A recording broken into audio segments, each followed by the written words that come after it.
Welcome everybody. This is Peter Voogd, founder of the prestigious Game Changers Academy. And thanks again for tuning in to our Monthly Millionaire video series where we interview the world's most elite and successful entrepreneurs, CEOs, and game changers. People that really I have massive respect for, and someone that's not just making a dent in their industry, but in the world. And I'm very excited for this call as we have another true game changer. Somebody Oprah calls a thought leader for the next generation. She's the founder of B School and Marie TV, a motivational speaker, and one of the most powerful and successful female entrepreneurs on the planet. So I'm excited today. What I like about Marie too is she's very down to earth. With all of her accomplishments, she could definitely be very cocky and kind of high horse, but she's very humble, down to earth. And I've talked to a couple people that know her, and they say that she's so genuine and she's always looking to add value. So that's why I had to have her on this series and adding value to you guys. So thank you so much, Marie. I'm excited for you to be here, and I'm ready to add some value. Oh, awesome. Well, that was such a kind introduction, and it's my pleasure to be with you guys right now, and I'm excited to dive in. And one thing that stood out with your bio and some other stuff that I've studied is you've kind of hit a lot of the goals you've set for yourself. Now you're focused on giving back, and maybe it's just me, but I think with most people at your status, it's one thing to be successful yourself, but do you get a lot more fulfillment when you help others and add value and change others' lives versus just your own? Do you have that feeling? Yeah, absolutely. And I think it's important to dial it back, to kind of take it back to the roots of when I first started my business. You know, I started coaching, it was kind of crazy, when I was 23 years old. I don't know what I was thinking. And I know that there are a lot of young folks listening right now as well. But I remember going to myself, you know, there was the emotional part of my being, my soul, that said, this is what you're meant to do in the world. The logical part of my brain says, are you friggin' nuts? Like, who's going to hire a 23-year-old life coach? You haven't even lived yet. But I remember this vision that I had, and it wasn't crystal clear, but I knew in my bones and in my cells that I didn't want my business to be successful just to make money. You know, I don't really care that much about shoes, and I don't really care that much about fancy things. But what has always been true in my heart is I wanted to earn enough money, and this kind of tails back to my family history, that I could use money as a vehicle for healing. I wanted to be able to take care of my family. I wanted to be able to take care of other people and also make a difference in the world to folks that haven't, as Warren Buffett calls it, hit the ovarian lottery, meaning they're born in a geographical location where there's no running water, there's no bathrooms, they have no access to education or healthcare, or in many cases for women, equal rights. And so for me, that has always been a core part of what I wanted to create.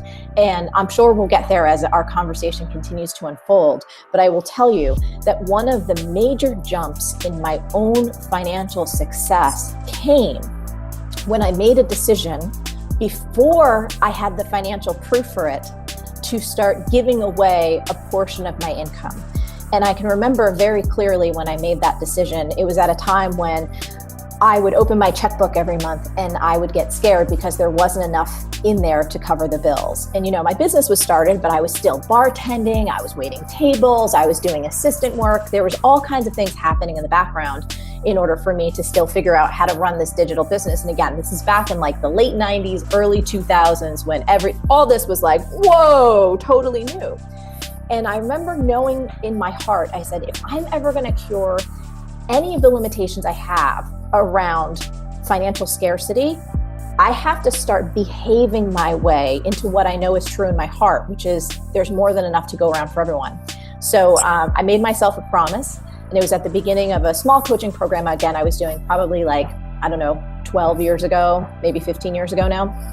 And I said, no matter how many people sign up for this thing, if anyone signs up, and I was hoping for it, I'm going to give away a portion of the profits. And it was terrifying to make that decision, Peter, but I will tell you that one powerful decision, and we can talk about how it translated into so much growth, but making the decision to start operating on what I believed to be true and knew to be true rather than what reality was telling me at that moment was one of the keys that helped me catapult not only my financial earning, but that good feeling of contribution that you were just talking about. So, and I want to talk about some of your early aha moments, but you had to, at a young age, prove yourself by results. A lot of people these days, they're kind of making up for their lack of action and results by talking a lot. You couldn't do that. You had to prove yourself by getting down, hustling hard, by actually getting results so people can see you're serious. And I'm sure that carried along to your next couple ventures as well, that results focus. Oh yeah. And it was, I think that's true for all of us in any area of life, but it's especially true for entrepreneurs. And I think it's especially important for anyone like, you have created such incredible success for yourself and you're making such a difference to other people. Anyone who wants to be in this type of profession, whether it's within personal development or business advice or anything that's helping others, one of the most important things besides your ability to communicate and your congruency, your integrity with what you believe and how you live, is actually your ability to coach others and help them get results. And so that was something that was really important to me, because even though I was so inspired and I had so much heart and I realized how much these personal development ideas made a difference to me, I was like, well, if I can't translate that and transfer that emotion to other people, I'm never going to make it. I'm never going to make it. So I love that. And that's huge too. So I love your story of following your intuition. You went through a lot of different, I don't want to say career changes, but they were. I did. Yeah, they were. You never settled. And even ones that the outside society would look at you and say, wait, you just got this job and you already want to quit? What is your deal? So can you think back to maybe one or two of the aha moments and maybe bring it to like a tactical sense now for people? I know that's hard to do, but I got it. I want to know your aha moments. For sure. So one of them was when I was on the floor of the New York Stock Exchange. Again, steady job, steady paycheck, health benefits, right out of college. My parents had busted their butt to put me into college and to help pay for it. And I was the first in my family to even graduate from college. So this was a really big deal to me. And I remember sitting on the floor of the exchange, trying to do my work, kind of battling all these, weird sexual overtones and, trying to be taken seriously, and just hearing this little voice inside of me that's like, this is not where you're supposed to be. This is not what you're supposed to do. And while I looked out and on the exterior, all of my bosses and the people that I was working with, multi-millionaires. I mean, when we're talking about the financial industry, most of us know, right? The upward level of your income, the sky is really the limit.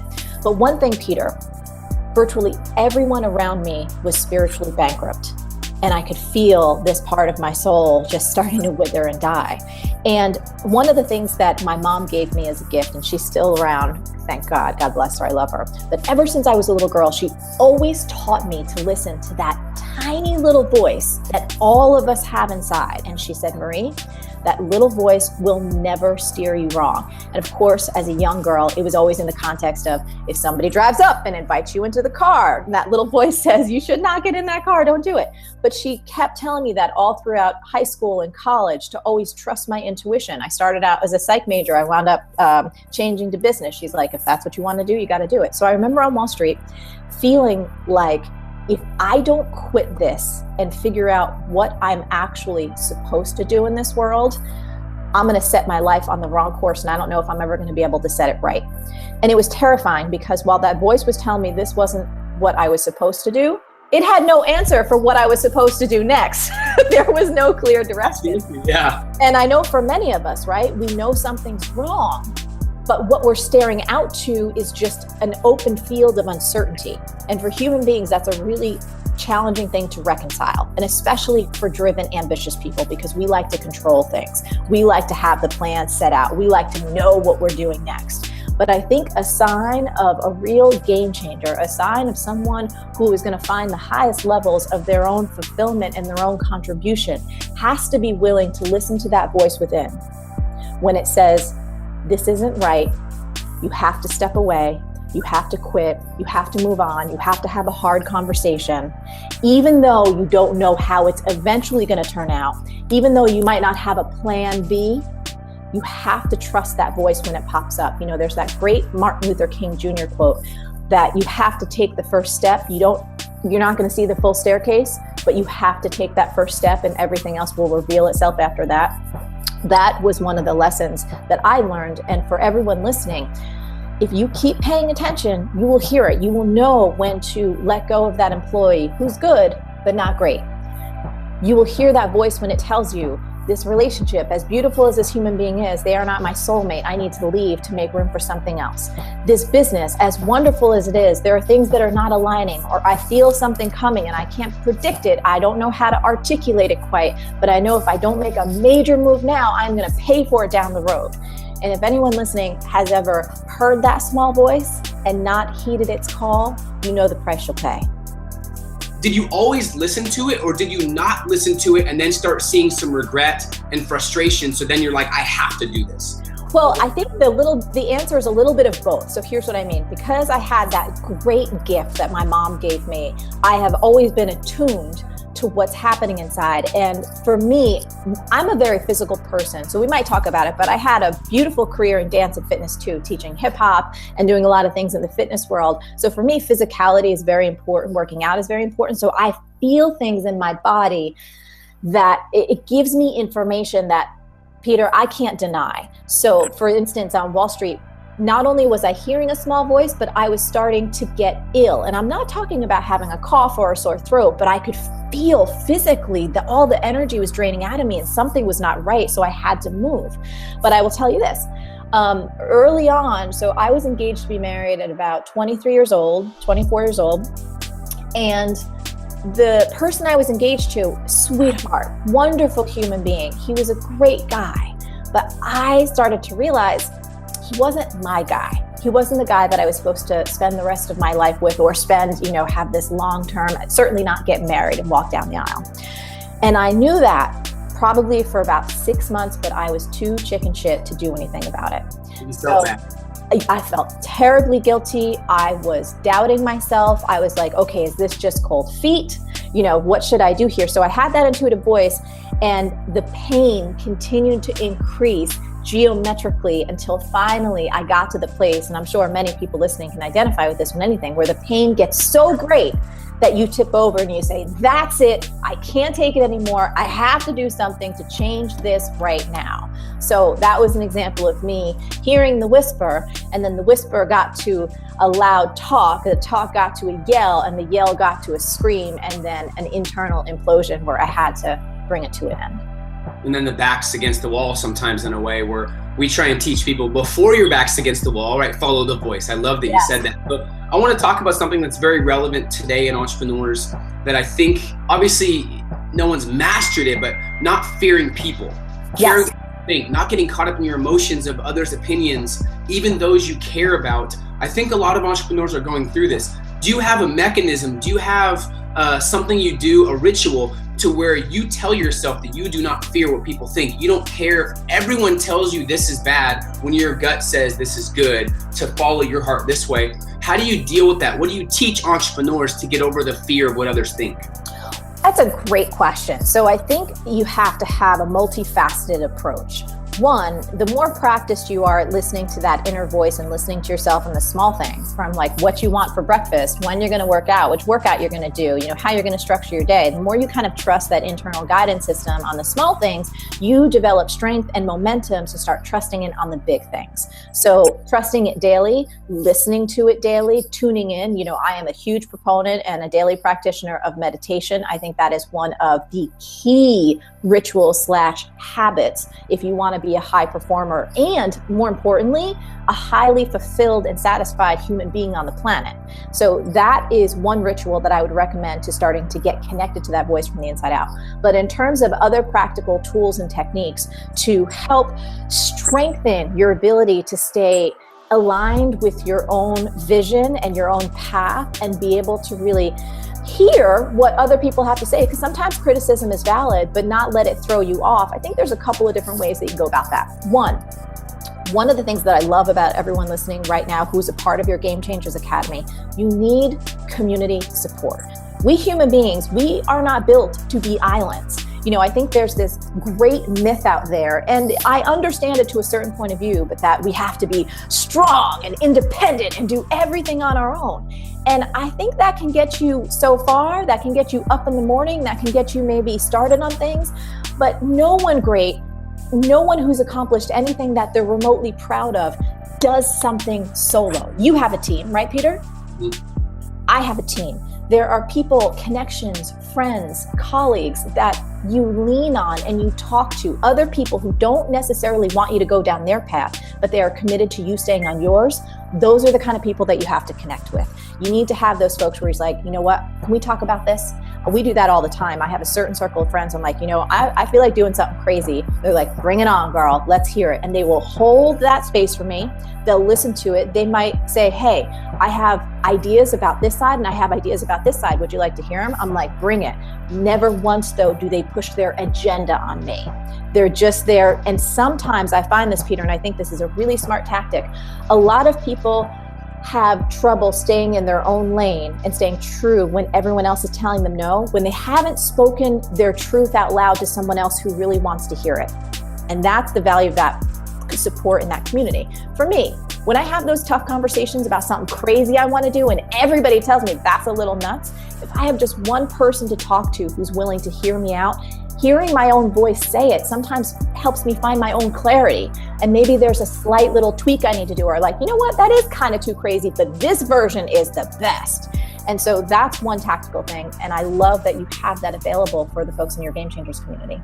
Oh man, inner circle and people that have a genuine interest in you, not an agenda, is such a huge key. And what I've realized too is the more I know myself, the more I figure out who I really am, what my values are, what's important to me, making sure my priorities are straight. I don't really care as much about opinions anymore. The more you know yourself, I think the less you fear others' criticism or opinions. So we have a couple questions from some Game Changers.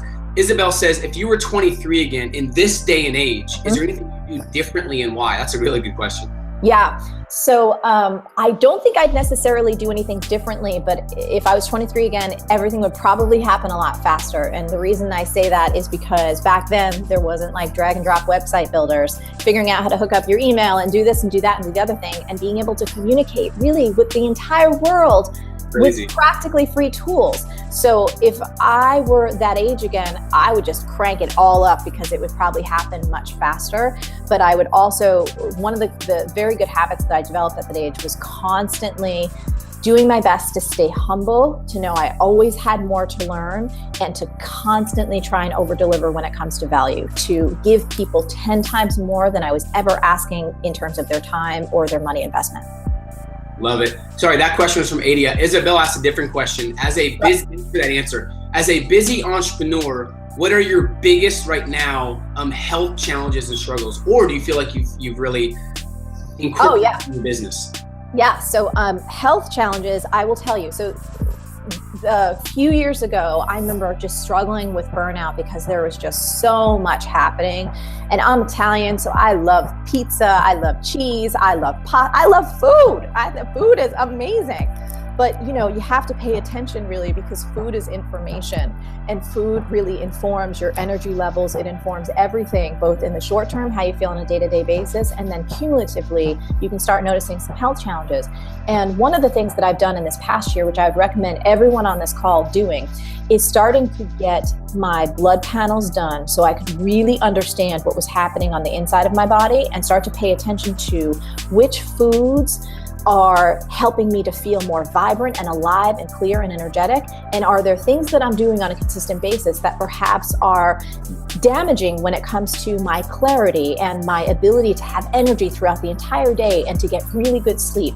And some of the things that I discovered for me was, and I can't believe I'm saying this, Peter, because I'm a girl who loves some red wine. I am a party girl. I'm from Jersey. I work hard and I play hard.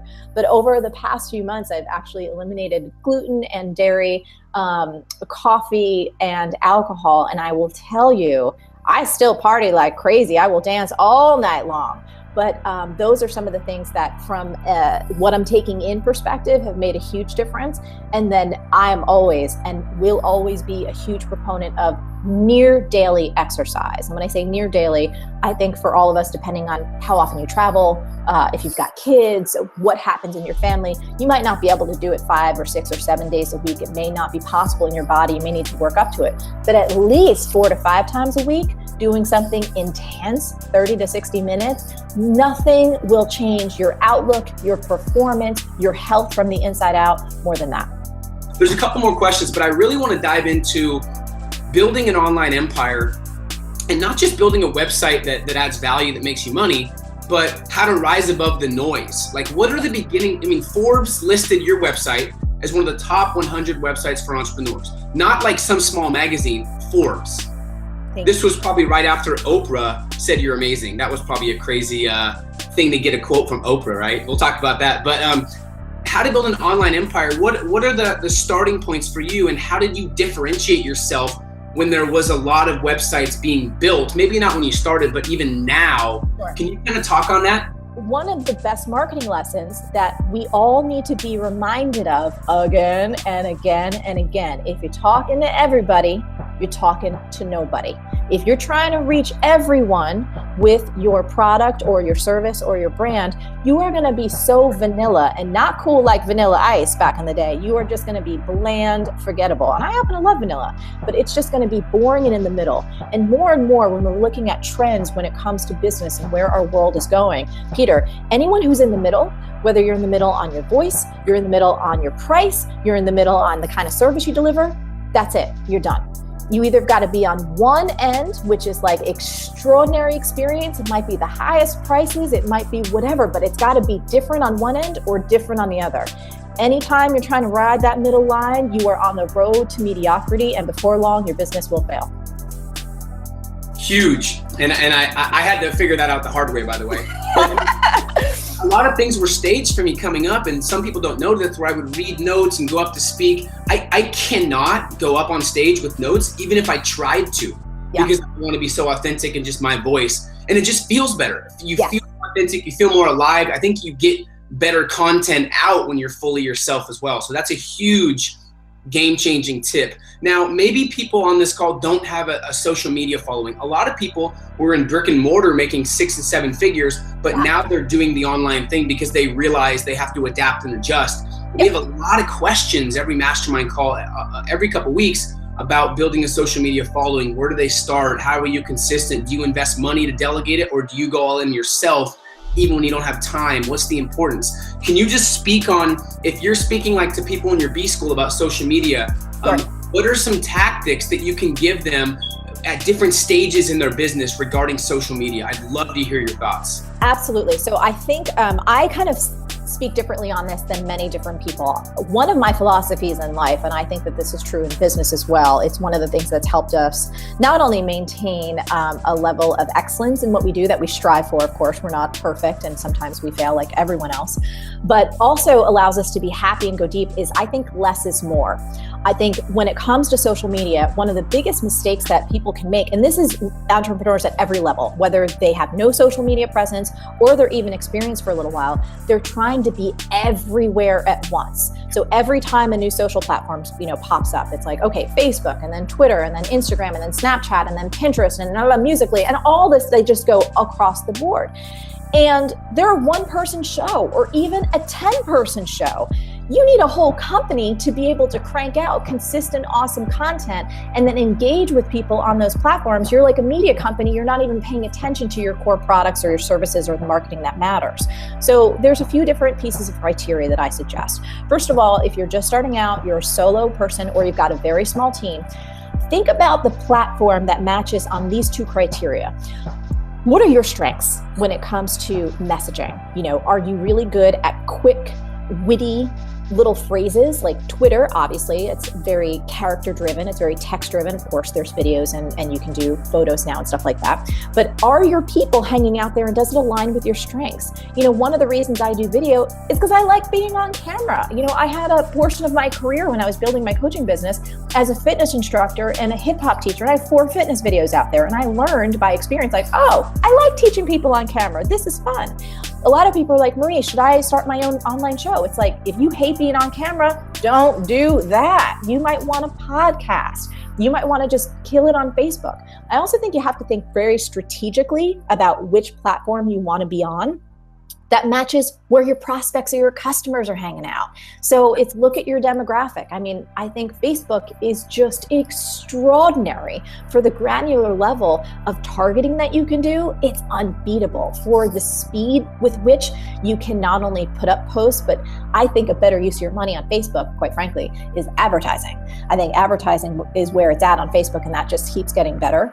But I'll tell you this, Peter. So social media, it really comes down to looking at your strengths. So where do you find that you're going to be able to align how you speak, how you create, how you communicate best and easiest? So pick a platform that you actually enjoy and aligns with you, but also look at, well, where are the people that you're trying to serve? Where are they hanging out?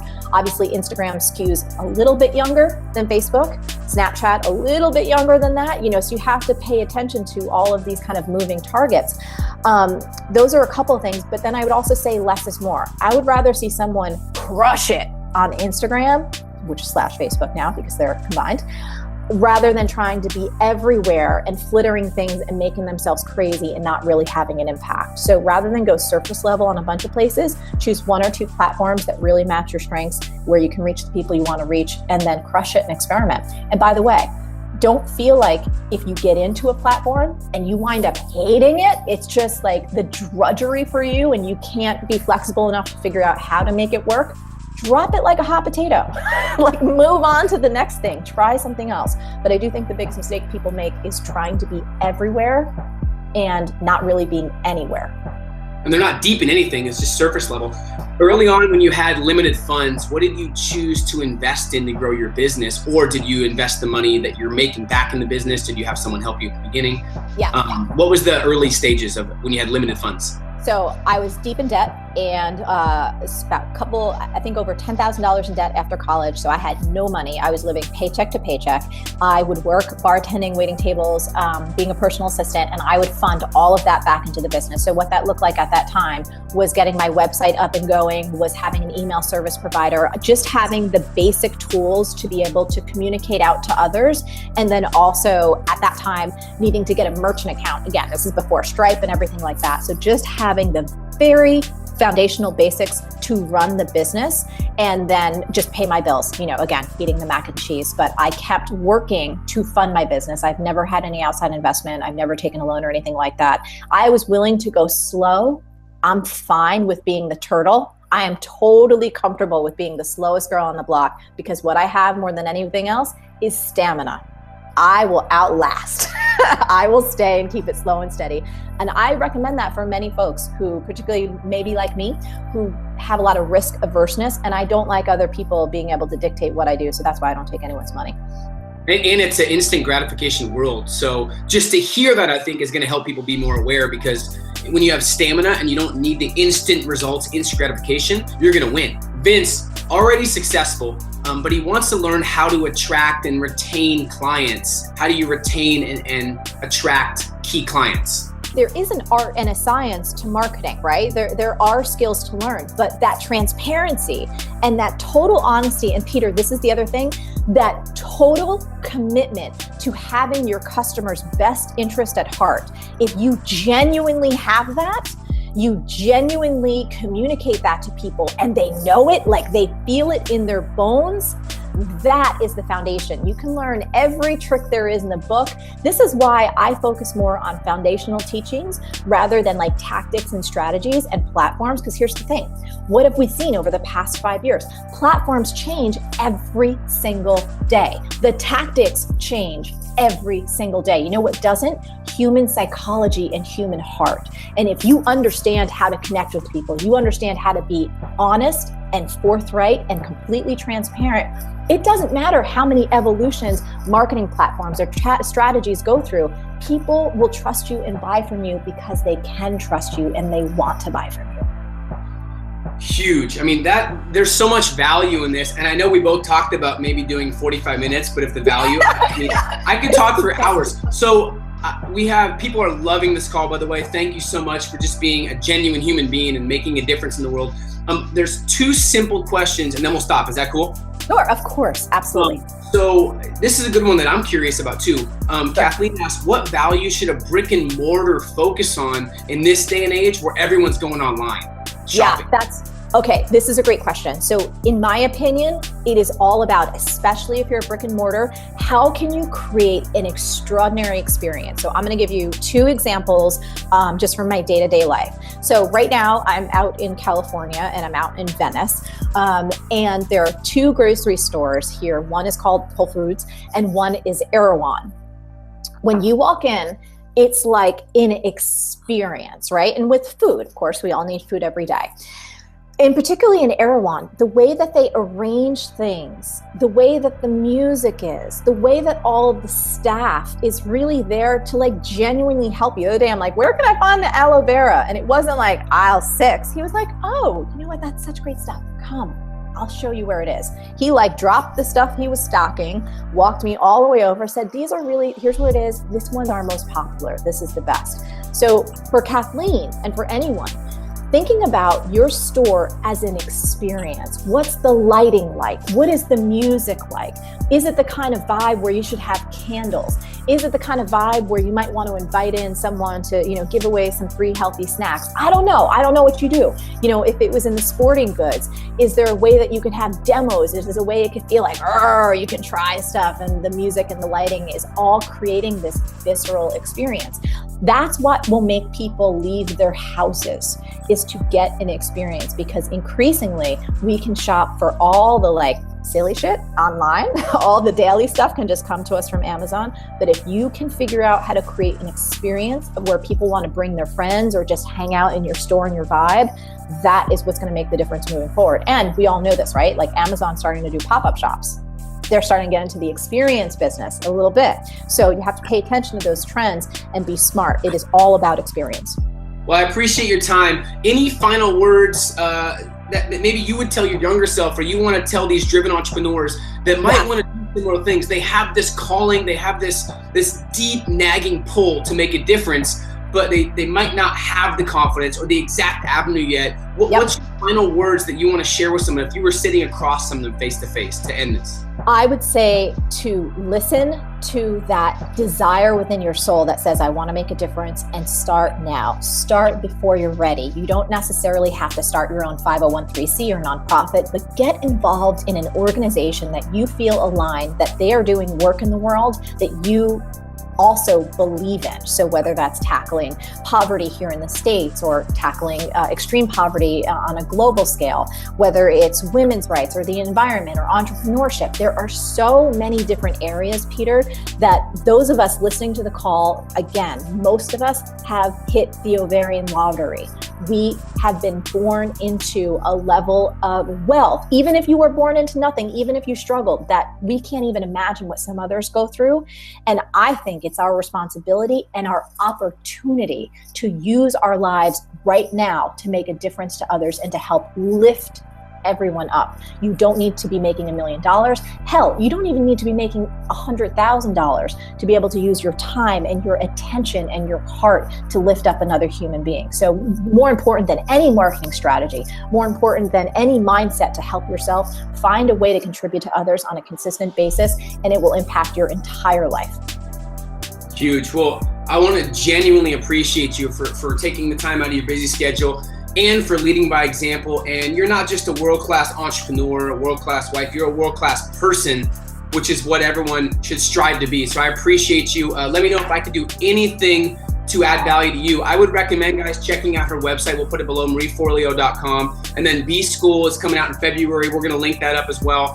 Thanks again. I look forward to connecting with you again, and I appreciate you. Peter, thank you so much. And thanks everyone for your time today. Have a beautiful day.